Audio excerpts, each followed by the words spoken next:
اللہ تعالیٰ کا محبوب بندہ بننا، اللہ تعالیٰ کو پا لینا، اس سے بڑھ کے انسان کی کیا خوش نصیبی ہو سکتی ہے۔ اگر آپ کو اللہ تعالیٰ نے اپنا محبوب بندہ یا بندی بننے کی سچی طلب عطا کی ہے تو پھر آپ کو ان شرائط کو پورا کرنا ہوگا۔ ان شرائط کو پورا کیے بغیر آپ اللہ تعالیٰ کی محبوب بندی نہیں بن سکتی۔ سب سے پہلی شرط تو یہ ہے کہ جتنی بھی اللہ تعالیٰ کے نافرمان لوگ ہیں ان کی صحبت سے آپ مکمل اجتناب کریں، کیونکہ یہ obviously ایک بات ہے کہ نافرمانوں کے پاس جا کے آپ بیٹھیں گی یا بیٹھیں گے تو کبھی بھی آپ کے اندر سوچ، طلب، چاہت اللہ کو پانے کی یا اللہ کا محبوب بندہ بننے کی نہیں آئے گی۔ اور پھر نافرمانوں کی صحبت میں بیٹھ کے انسان خود بھی نافرمان ہو جاتا ہے، کیونکہ انسان کے اوپر سب سے زیادہ اثر صحبت کا ہی ہوتا ہے۔ اب وہ صحبت جیسی ہو، اچھی ہو یا بری ہو، صحبت سے ہی انسان کے اندر جو ہے تبدیلی آتی ہے۔ تو یہ بات تو کنفرم ہے کہ نافرمان لوگ ان کی صحبت کو آپ چھوڑ دیں اور اللہ کا محبوب بندہ بننے کے لیے، اللہ کو پانے کے لیے نیک لوگوں کی صحبت اختیار کریں۔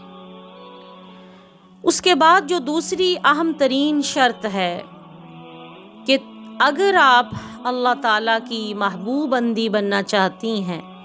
تو ہر وقت اپنے نفس کا محاسبہ کرتی رہیں۔ محاسبہ نفس کے بغیر کبھی بھی یہ مقام حاصل نہیں ہو سکتا۔ اب یہ محاسبہ نفس کیا ہے؟ محاسبہ نفس یہ ہے کہ اپنے اعمال کو چیک کرتے رہنا، صبح سے لے کے رات سونے تک کے اعمال کو چیک کرتے رہنا کہ میں نے کتنے گناہ کیے، کتنی نافرمانیاں کی، کتنے برے اعمال کیے جو کہ اللہ کی بارگاہ میں ناپسندیدہ ہیں، ان کو مکمل چھوڑ دینا، اور پھر چھوڑنے کے بعد استقامت کے ساتھ نیکی کے اوپر قائم رہنا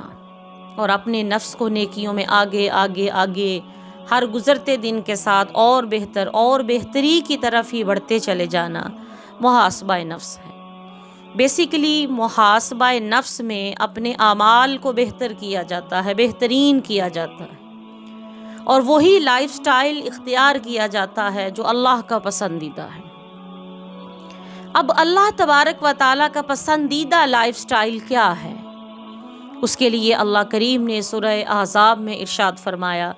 لَقَدْ كَانَ لَكُمْ فِي رَسُولِ اللَّهِ أُسْوَةٌ حَسَنَةٌ، تمہارے لیے بہترین اسوہ حسنہ تمہارے نبی کی ذات ہے۔ تو نبی علیہ الصلوۃ والسلام نے جیسی زندگی گزاری ہے وہ بہترین اسوہ حسنہ ہے، بہترین لائف سٹائل ہے۔ محاسبہ نفس میں اپنے نفس کو اسی لائف سٹائل کو اپنانے کی، اسی کی طرف جانے کی اور اسی کے اوپر قائم رکھنے کی کوشش کی جاتی ہے۔ اس کے بعد تیسری شرط یہ ہے کہ کسی بھی گناہ کو آپ معمولی خیال نہ کریں، ہر چھوٹے سے چھوٹا گناہ چھوڑیں، فضول کاموں سے مکمل الگ رہیں، اور جو گناہ کر کے آپ نے توبہ کر لی ہے تو اب آپ کے دل میں اس کا احساس ضرور قائم رہنا چاہیے، آپ کو ضرور اس کی حلاوت محسوس ہوتی رہے، کرواہٹ محسوس ہوتی رہے، تاکہ آپ سخت نفرت کرتے رہیں کہ دوبارہ آپ نے وہ گناہ نہیں کرنے۔ اسی طرح جو آخری اور اہم ترین شرط ہے وہ یہ ہے کہ اگر آپ کسی کے ساتھ ناانصافی کر چکے ہیں یا ظلم کر بیٹھے ہیں، حقوق العباد آپ نے ادا نہیں کیے، اگر اللہ آپ کو توفیق دے تو سب سے پہلے آپ ان سے معافی مانگیں، کیونکہ آپ اللہ تعالیٰ کے بندوں کے ساتھ جب تک اپنا معاملہ کلیئر نہیں کریں گے کبھی بھی اللہ کی بارگاہ میں حضوری کا اور محبوبیت کا مقام حاصل نہیں ہو سکتا، اور خود بھی اپنا یہ مستقل امر بنائیں، مستقل کام اختیار کریں لوگوں کو معاف کرنے کا۔ یہ وہ شرائط ہیں جن کے اوپر آپ عمل کریں، اللہ تعالیٰ توفیق عطا کرے، ہماری بھی اس کاوش کو اپنی بارگاہ میں شرف قبولیت نصیب فرمائے۔ اور ہمارے یہ دروس زیادہ سے زیادہ بہن بھائیوں کے لیے باعث نفع ثابت ہوں۔